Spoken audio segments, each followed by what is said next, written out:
Today's a new day, let the old pass away. Gratitude to the sky. No more chains, no more masks. Gonna make a change. No more holding myself back. The change begins in me. I'm answering the purpose call. Cause to the push. Embracing life. I'm valuable in life. Today's a new day, a fresh taste of new grace. Gratitude don't sky high. No more lanes. Today's a new day, let the old pass away. Gratitude don't sky high. No more chains, no more lags. No more holding myself back. Hello, beautiful people. Welcome to What's in Your Cup Conversations. I am, of course, your favorite life balance and accountability coach and your host, Consuela Nicole. And let me tell you, you are in for an emotional ride today. I want to first say thank you very, very much to each and every one of you who have continued to support us from day one up until now. Remember to share this video, share the link, share the video. The conversation today could definitely be the answer to someone else's prayer. You know, we are in that wonderful age and time in society where some people just may be a little scared or intimidated to tell you that they need help, that they are in need of help of some kind, right? So, because you don't necessarily know what everyone's going through, again, this conversation can truly be the answer to someone else's prayer. So make sure you share this video. We are streaming live on Facebook and YouTube. So thank you very much to each and every one of you. I see you. I see you chiming in. I see you logging in. So definitely let me know that you are here with us. Today, we are definitely talking about never letting your past define your future. uh, that's a big statement, right? We all have a past. What you do with that past is the key, right? Is your past going to hinder you? Is it going to stop you? Is it going to break you? um, are you going to bend with it? Are you going to use it as a stepping stone to get to where it is that you are trying to go? Let me know. Let me know how you have utilized your past, right? To each and every one of you that is currently on. Technology is a wonderful thing. So I definitely see everyone logging in, but it doesn't show me comments as of yet. I don't know what that delay is, but we're going to be all right. So, without further ado, let me tell you about the guest that we have today. Um, Her title alone, of course, caught my attention, and hopefully, it caught each and every one of your attention. Never let your past define your future. Makea Macaluso. First of all, I love saying her name. It's different, it's beautiful, and it's beautiful like she is, right? She definitely embodies the spirit of resilience and transformation by overcoming a traumatic childhood marked with abuse and neglect. How many of you can relate, right? Let's talk about it. She has emerged as a successful, the key word is a successful serial entrepreneur and a powerful agent of change with unwavering support from her grandmother who battled alcoholism, but she prioritized her granddaughter's well being. Makea found the strength to break free from the cycles of hardship that defined her past. Despite entering the business world with no formal education and grappling with self doubt, Makea committed herself to relentless self improvement through books, workshops, and mentorships. She cultivated her entrepreneurial skills and built thriving businesses across various industries. You know what? There is so much more that I can say about Miss Makea and what's currently in her cup. but I need to bring her on because as you can see right now, she definitely has her bio alone has me completely tongue tied. So without further ado, ladies and gentlemen, please welcome Miss Makea Macaluso. Thank you, Hello, Consuela, dear. Nicole. Hi, Hi, how are you today? I'm doing amazing. How are you? I am good. I am good. You know, technology had me a little worried, but we was gonna get it together regardless today. You that's how I know today is a must have conversation, right? Someone is waiting on your testimony and your story because the way technology was set up, this wasn't gonna happen, and I was not going to let it happen because it was needed, right? Hmm. But I read your bio, and we gonna jump in because I touched on some points that definitely hit home for myself, and I know it hit home for a lot of people. But before we get into the transformation part of your journey, right, of what jumped out of your cup, I know I just introduced a part of Miss Makea, right, of the words that was written. But when you introduce yourself, when you look into the mirror, who do you see? I see a woman that has come a long way. I mean, just a couple years ago, I would have never did this interview. You know what I'm saying? I would have never stood in front of people and shared my story. It's like, it's very new to me. So I look at myself as someone who has really, truly transformed herself and has really, really worked on the personal development and the self confidence issues. And I think it's an important conversation to have because sometimes we go through things and Mhm. there's a lot of people who don't get to this point. They still continue to talk themselves out of doing things. They still live in the past, and because they didn't see someone who was successful, who was able to overcome things, they continue to let that cycle keep happening. But I think when I was in my teens, I made the decision that that wasn't going to be my life. Growing up, I always heard you're going to be like your mother. You're going to have a bunch of kids. You're going to have different baby daddies. That's going to be your story. And I said, no, that's not going to be my story. But still, for a bunch of years, I still followed in that shadow. I was still believing that. You know what I'm saying? So, like I said, a lot of opportunities I talked myself out of. But now today, I can proudly say I am a mother, I am a wife, I am an entrepreneur, I'm a business owner, all those things. And I say Yeah, it very proudly because it took a lot to get here. it did. And one of the things, first of all, I have chills. You weren't supposed to start this early. We're not gonna do this yet. We just getting started. One of the things you touched on already is the simple fact of you put it one way. I like to use the phrase of who do you think you are, right? That's not what Hmm. happens in our family, right? You need Yeah. to follow the footsteps of our family. And like you said, having multiple kids and multiple baby daddies and, all the negative connotations that come with that. But you was determined to say, no, we going to change that, right? Oh, yeah. One, one of the things that I touched on a little bit in your bio, and I'm actually read a little more of your bio here, that a lot of your change happened in memory of your grandmother, Oh, yeah. right? Yes. It says, with the legacy rooted in hope and inspiration, you honor your grandmother's memory by creating platforms that uplift others, empowering them to break free from their own generational curses.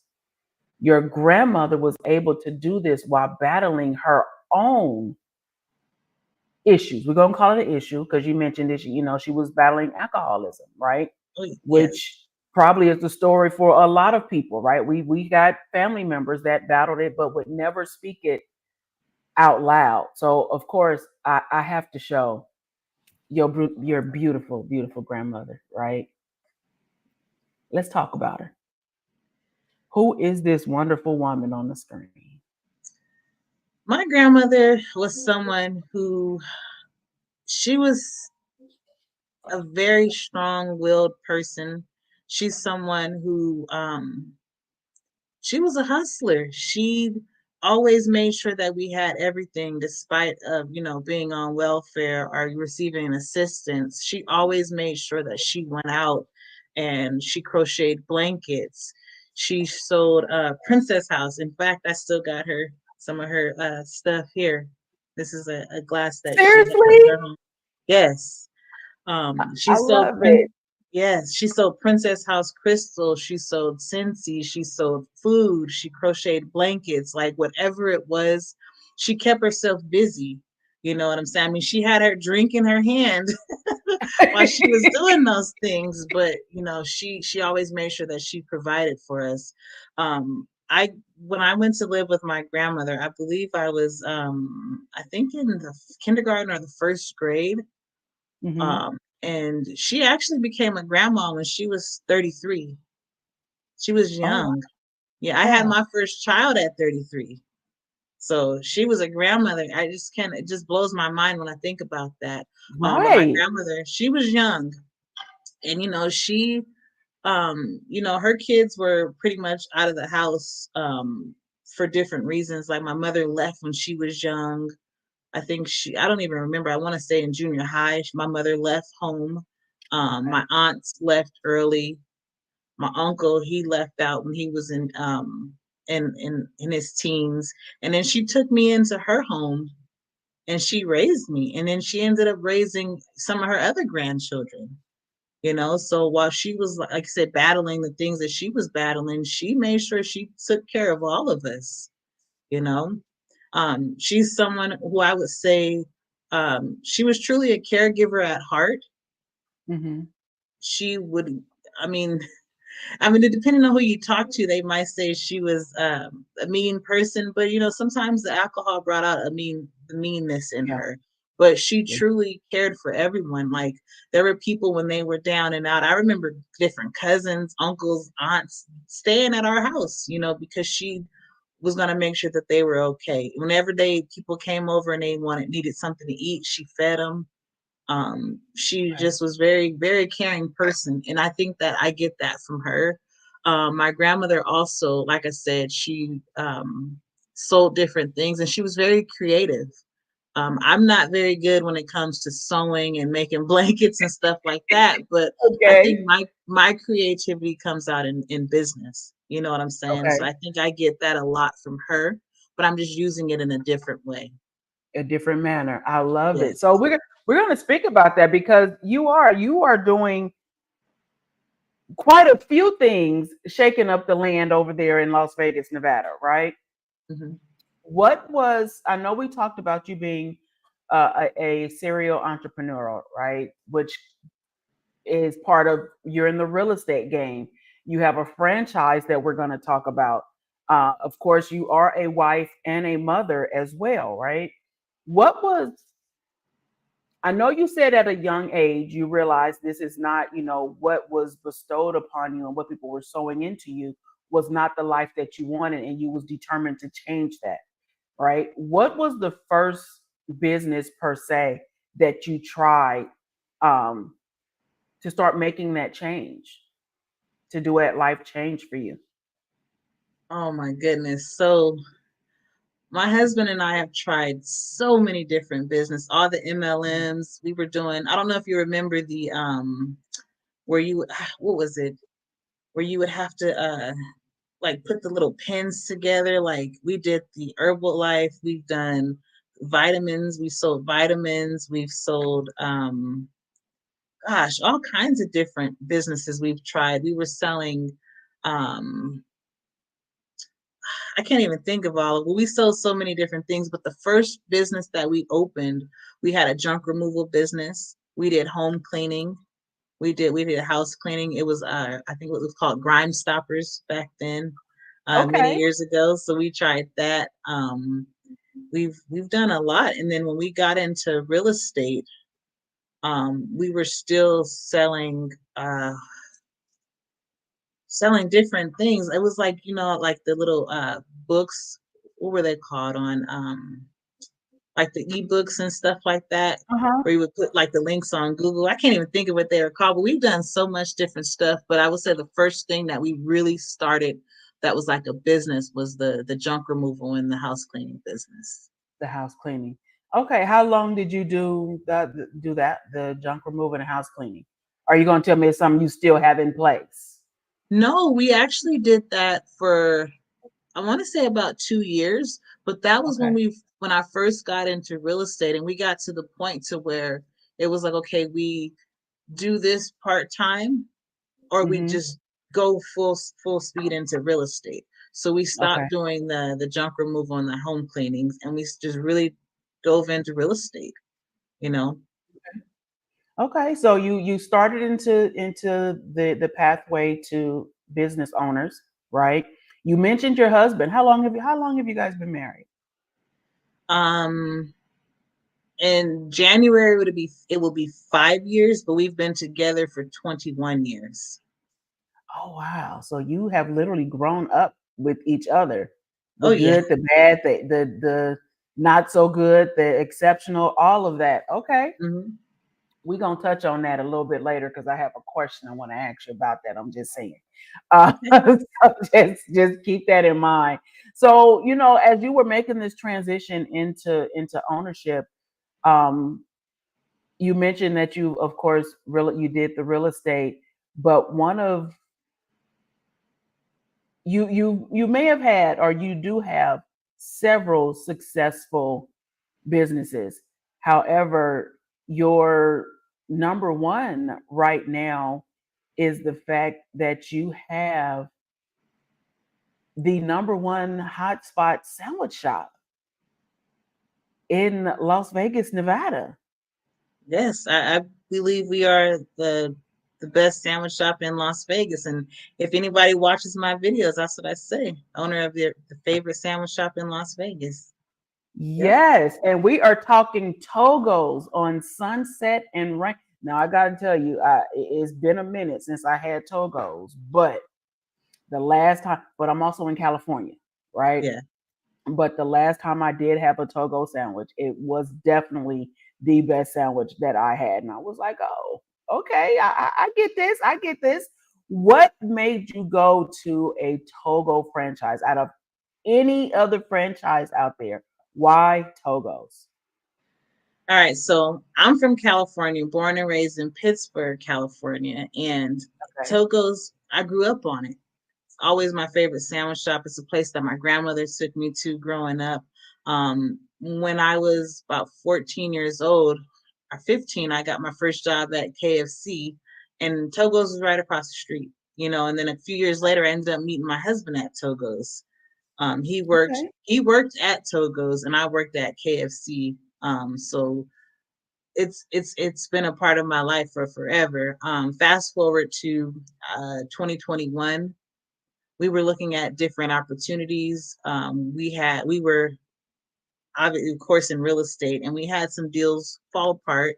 And we were Mm-hmm. looking at, something that we could, another business that we could also invest in to bring in Mm-hmm. more income and stuff. And fortunately, those deals we were able to put them back together. But we were looking at different franchises because I always knew that if I opened another business, it would be great to have something that had a system that I could follow and I could implement.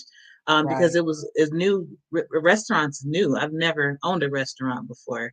Okay. Um, so we were looking at different opportunities, and then when Togo's came up, I got excited. I started thinking about all the memories of having on, going to Togo's, and then we flew to California, had our discovery day, and I was like, you know what, it would be cool to bring the first Togos to Las Vegas. So that's what really got me excited about it. you know Wait, you have the first Las Vegas location? well, yeah, there was one back in the 90s that opened, but they weren't successful. So I think in like 91 or something like that, there was a Togos in Las Vegas. But yes, we are the first to be open in Las Vegas right now currently. Yes. Yes, okay. Come on, Togo. So all Yes. my Las Vegas people, I need you to go and get you a Togo sandwich and make sure you Mhm. tag her in your pictures that you went to the Togos. I'm for Yes. real. And then send me one. I'm just saying. But but let me ask you, in the midst of business, right? You mentioned that you've had multiple businesses. And of course in your bio it says you don't have any what they call formal education on business. Was it easy? Oh no, it was not easy. Um, it was not easy. And the biggest challenge that I had was getting out of my own mind. I was talking myself out of, you can't do this. You've never done it. Who do you know who's done this? So even in real estate, I would talk myself. Mhm. I think I didn't for the first, I don't know, maybe year. I kept my phone on do not disturb. I was scared to answer my phone even after getting my real estate license and passing my test. So the limiting beliefs was really working me, but once I started, overcoming those things, I started diving into personal development. I started believing in myself and really pushing myself. One thing that I really did was I would just put myself in situations that were extremely uncomfortable, but I was like, you know what? What's the worst that could happen? You're not going to die. What's the worst that's Mhm. going to happen? So I started pushing myself and just getting extremely uncomfortable. And I think that's something that helped me. But it was hard, but then at the same time, I had a system to follow. When I opened Togo's, I was fortunate enough to bring in not one, but three people who had 15, 20 years experience. Oh, Um, nice. Okay. yes, so there was a manager. He was moving from California to Las Vegas, so he came on. Then I had an assistant manager who also moved out here. Then I had a shift supervisor who had a lot of experience. They all three moved out here and helped open my store. Okay. That lasted for about 6 months because we were bumping Okay. heads. There were things that when you're accustomed to running things a certain way and not Right. necessarily following rules and they're doing things the right way, we were bumping heads. I wanted the business to be ran a certain way. I expected I had a high standard for customer service and how the guest experience was going to be. So things really weren't working. So within 6 months, I lost all three of them. They left. Um, so I had to really just go in and learn how and teach the staff how I wanted the store to be ran. So that was Okay. a big transition for me because in the beginning, Togo's was always an investment. I did not have the intention of purchasing another job for myself. I wanted it to be an investment. I wanted to, you know, um, run this business a certain way. And then I quickly found myself having to work there in a store a lot of times. And it got really stressful for me because I was there sometimes open to close, Close. Okay. 7 days a week, 6 days a week. We got to the point to where on Sundays we started closing on Sundays because I needed to give my staff a day off. I was like, we can't work 7 days a week. I didn't have enough people. So it got really, really hard. But what happened was one of the girls who ended up leaving initially came back, and she was Okay. telling me, it was hard for her because she was also bumping heads with the manager. She had her certain way of wanting knew the store needed to be ran, and he had his way of running it. So they were bumping Right. heads. So she ended up coming back. Now, I found somewhat of a purpose with this business. I'm able to use it as a way to just give back and serve the community. I'm using it as a way as another platform to highlight certain situations. So, and I've gotten more intentional. And so I think once I was able to do that, it's gotten a little Mhm. bit easier. Because before I thought, you know what, it's Togo's. There's not one in Las Vegas. If I open a door, everybody gonna come. But that didn't Right. happen. Even today, I still get some people who ask me, when did you guys open? And November 3rd, it'll be 3 years. Wow. Well, first of all, congratulations in taking that step Thank of you. faith, period. because you're paving the way for so many. Hmm. And it's interesting that you say that because across all of your social media pages, I see you with boots on the ground. Oh yeah. You are out there doing it. You are not that manager or that owner that's sitting behind the door and pushing people. You are truly leading by example, and you are out in the community doing what you do, right?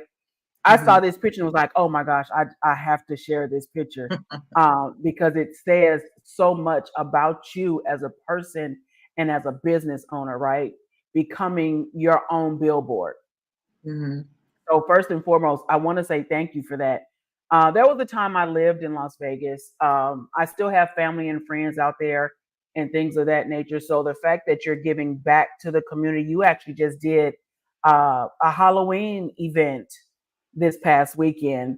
I Yes. saw some of the pictures. I didn't post any because I didn't want to post anyone's children or anything of that nature. How did it go? How did the community react to you in regards to the Halloween event? Oh, it was amazing. I mean, I had a goal of 100. I said, you know what, if I can get 100 people, to show up, I would be excited. Our Eventbrite, we had 251 free tickets that were purchased. And Okay. then the funny thing about it is when I was posting it on social media, I wasn't even sharing the Eventbrite link. So there was way more than that showed up. So it was just amazing. Like even the other businesses that participated, that joined, they were standing outside their shop just looking around like, wow. Because some of them, I didn't necessarily have a relationship with some of those business owners. So when I went to them and was like, hey, I want to have this Halloween event. Do you want to join in? Two of them was like real quick, like, yes, whatever you need, we got you. We want to do this. The other Okay. ones, I had to visit them 4 or 5 times and ask them, do you want to join? Oh, maybe, I don't know. And I'm like, okay, well, we gonna do this with or without you. So, Right. unfortunately, me, I always think ahead. And then I also had some candy donated. I had enough candy to where I went to the businesses that didn't even give me a yes or no. And I'm like, okay, look, you guys need candy? They're like, yes. So I gave them candy. So they at least had something to pass out to the kids, Yeah. So, I mean, it was amazing. I had been wanting to do this for a few years. I would say last year I really wanted to do it, but then again I talked myself out of it. I was like, you know what, no one's gonna come to that. But Mm-mm. to see the turnout and then to have the amazing women who even volunteered to help me put this together, it was just absolutely amazing. And like I said, the other businesses, they were asking, what are we doing next? Can we do something for Christmas or spring? So it was fun. Absolutely. So speaking of your next event, and I know we don't have a flyer yet because you're still working out the details.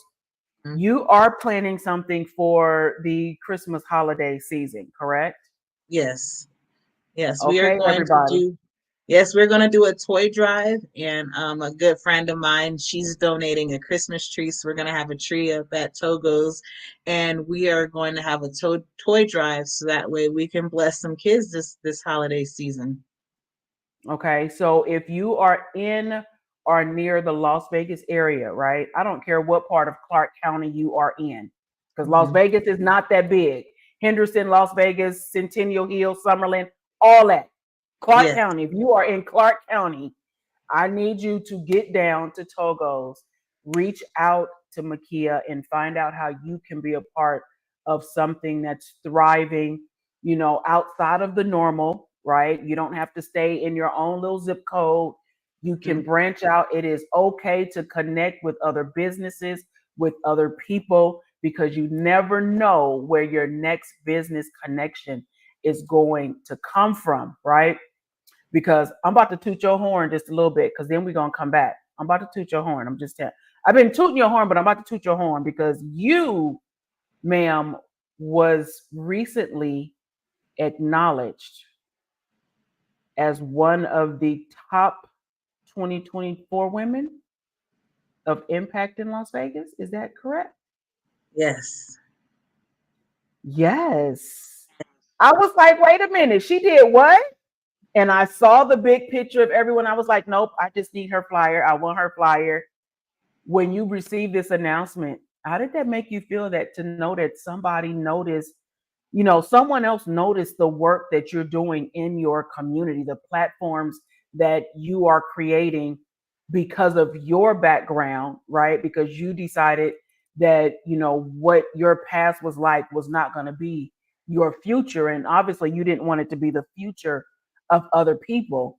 How did that make you feel to realize people were actually watching what you were doing? Well, first of all, that was absolutely amazing because Christina, the woman who organized this, she was just like, I'm doing something with the Aces in July, save the date. And I'm like, okay, I thought she maybe needed me to volunteer. Like, I had no clue. So I'm like, okay. I was telling my husband, I think we're going to do an event with the Aces. Christina told me to save the date.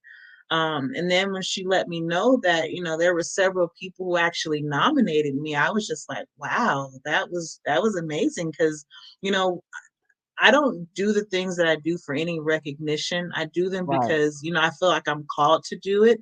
I know Hmm. as a child, I had, there were certain people in my life who, took care of me and made sure that I had things like different organizations. And I know what it's like to not have stuff. So whatever I can do for the kids, I'm all for it. As long as I have it, I'm gonna do it. And so to receive that, it was awesome. It was pretty cool. It was a great experience. Now I gotta ask, when you was on, because I saw the picture of you guys in the middle of the basketball court and all that. Did you take a chance and throw the basketball at the hoop? I gotta ask. Did you throw the Oh basketball at the hoop while you were out there?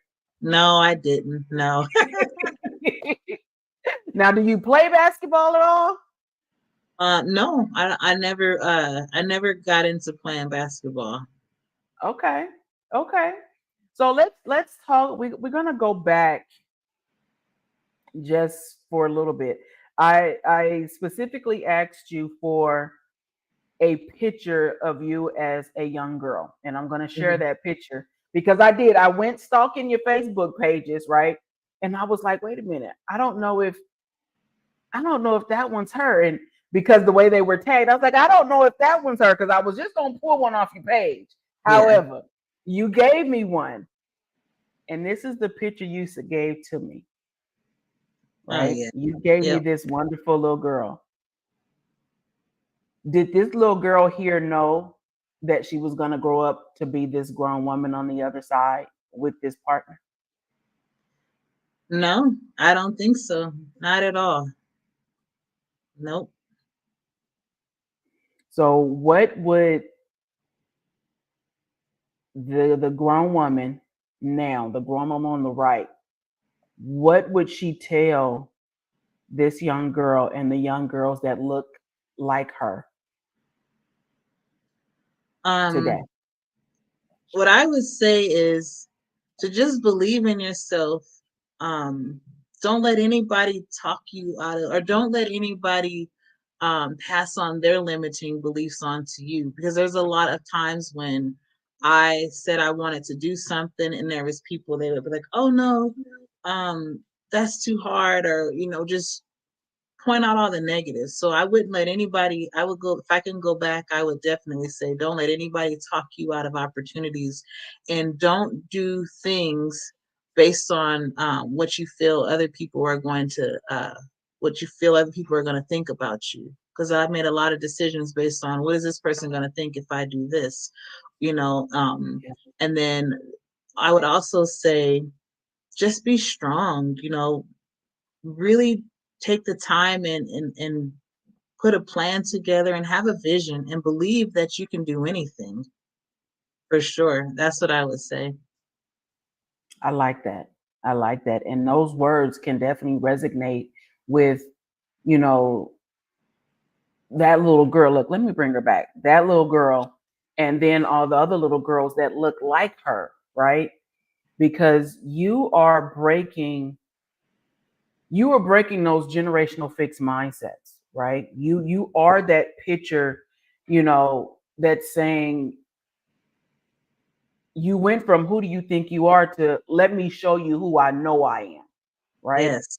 just because my family or whomever said I was gonna have, X amount of kids, and instead of having a husband, I was gonna have a baby daddy, or I was gonna, because alcoholism ran in the family, or drugs, or whatever the case was. You did not allow that chain of limitation to be wrapped around you. So for that, I want to congratulate you and give you your flowers. Thank you. What would you say was, beside, while you were trying to break free of everyone else's limitations, right? I can only imagine that you were getting a bunch of no's and negative feedback and things of that nature. What was the biggest thing for you to break free from? Um, I would say the biggest thing that I broke free from was the lack of confidence and the low self-esteem. I would always walk around, my head would be down, I would just try not to be seen when I would go to events and places. I would sit in the back of the room, just I'm not here, don't worry about me. But Hmm. I would say that's the biggest thing that I broke free from. Like even with, and I would say what helped me a lot with that was my husband pushing me, because when I first got into real estate, I was doing videos on YouTube about the real estate market. Hmm. And it was like a struggle, because I would record these videos and then I would go places and people, they would be like, oh, doing videos on YouTube, that's so cheesy. And just like saying negative things that I knew that they were talking about me. So then I would kind of like, I don't want to record a video today. It's not working. And my husband, he would just really push me. And then just really working on the personal development and just hearing other people share their stories about how they overcame things. That's Okay. what really, really helped. So how did you, what were two things? And I know everybody's journey is definitely different, right? But what two things helped you with that? What were two things that you tried that actually helped you get over that speed bump Mhm. of everyone else's limitations? I would say visualizing and journaling, that helped me a lot, because I would write down, affirmations, and I would really visualize and feel them. You know what I'm saying? Like if I would say, I am powerful, I'm unstoppable, I would really just close my eyes and just feel the feeling of being someone who's unstoppable, somebody who is an entrepreneur. So that's two things that definitely help me. I'm gonna throw a third in there. Okay. The other thing that I did was I stopped watching negative and having those negative conversations. Like I stopped watching all the Love and Hip Hops and the Housewives and all the drama, because I would be too consumed with all the gossip that was going on with those shows. And then I felt like that was just putting more negativity in my head. So I started listening to positive things. And even today, I don't have cable at home. It's not that because I can't afford it. It's because I don't, it doesn't serve me anymore. So Oh, what, wow. yeah, when I'm not in the car when my kids aren't in the car and I'm by myself or with my husband, we're listening to podcasts, audiobooks. I'm listening to music that makes me feel good, not the garbage, because garbage in and garbage out. Garbage out. Hmm. That is so very true. Okay. So, what is, in the midst of trying different businesses and things of that nature, like I said, you right now you are thriving with Togo's and the franchise. Um, what would be one thing that you would do differently, if anything, when it comes to doing a franchise? The one thing that I would say that I would do different is I would follow the plan. When I first opened, like I said, I thought I would open the doors, everybody would come. I didn't have a plan. So I just was kind of winging it. I would be like, okay, I'm going to drop off some food here. I'm going to go post this about that. I didn't have a plan. So I would definitely say I would have put a plan together and followed it a lot sooner, instead of waiting, because there was a point in time we were struggling at Togo's. We were using the money, our income from our apartment buildings, we were having to put that back into this business because there was not enough cash flow to cover payroll, to buy inventory, the food and all those different Mhm. things. So we were struggling for a while. And I would definitely say, I mean, I tell people this. There were times when we did $400 or $500 in sales for the entire day. A business can't sustain itself with doing Yeah. $400 in sales. Now there are days where we do more than that in labor costs. So it's definitely been a journey. So definitely I would have followed that plan a lot sooner. And my husband told me, he was like, put a plan together. You gotta you're in the market, you gotta market, you gotta build up the catering, you gotta do this, you gotta do that. And I'm like, they gonna come. Togo's, there's not another Togo's in Vegas. But yeah, for sure. And Okay. And then I would have been clear on what my vision and what I wanted too. I would say that. okay. Okay. And then you offer sunset and rainbow. So it's not like you in the middle. Well, I guess you are kind of in the middle of a lot of everything. You're not too far from Centennial Hills and Summerlin and Henderson. So you are truly in the middle. So they should open the doors and they should come. But that was But they not didn't know I was here. They didn't know.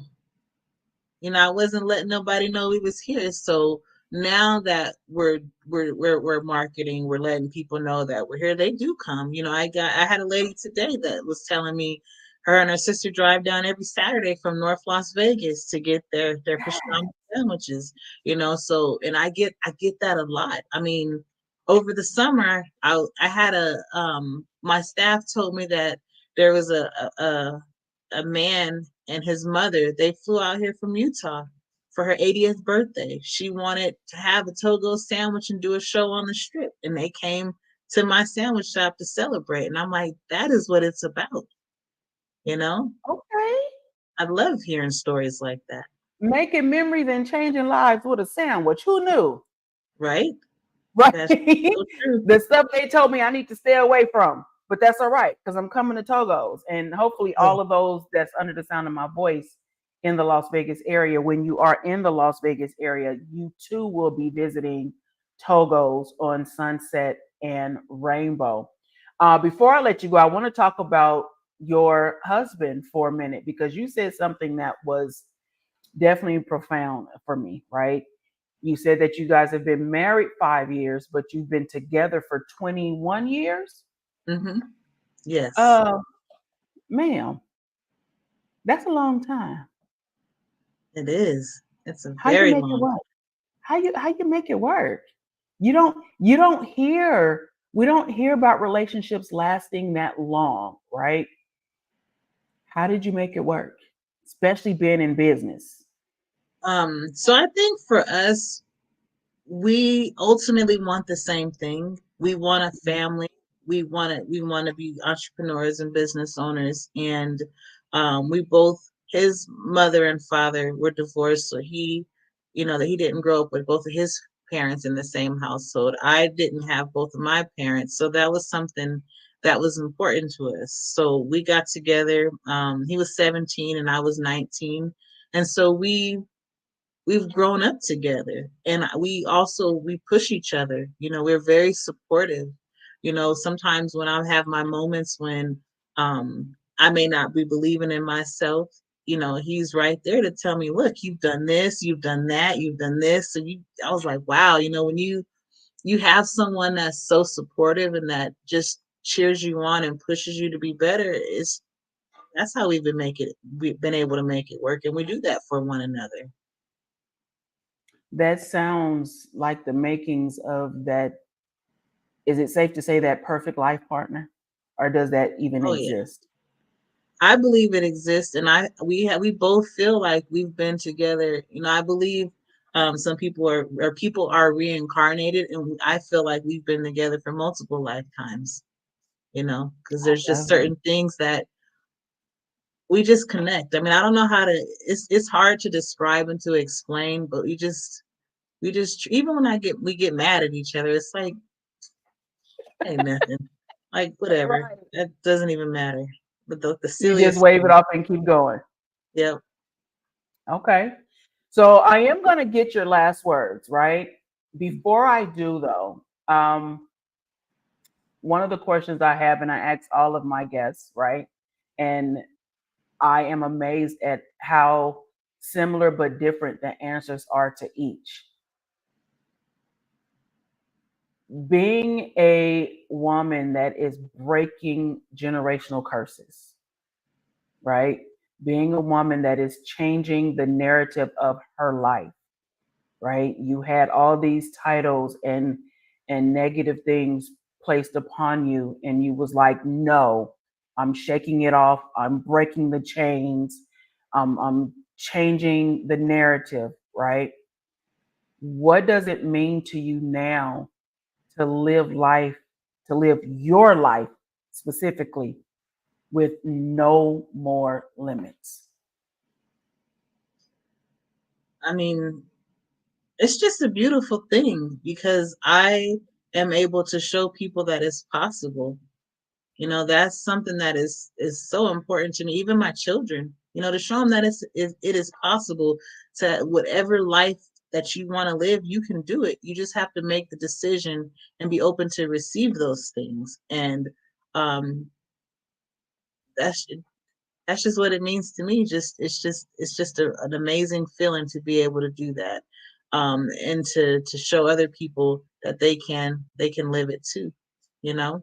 Okay. I think that's what my purpose has been, is to show them it's possible. Like I that. um That's been something that's been able to push me. Like when I don't feel like doing something, it's like, no, you have to do this because you have to help other people. It's bigger.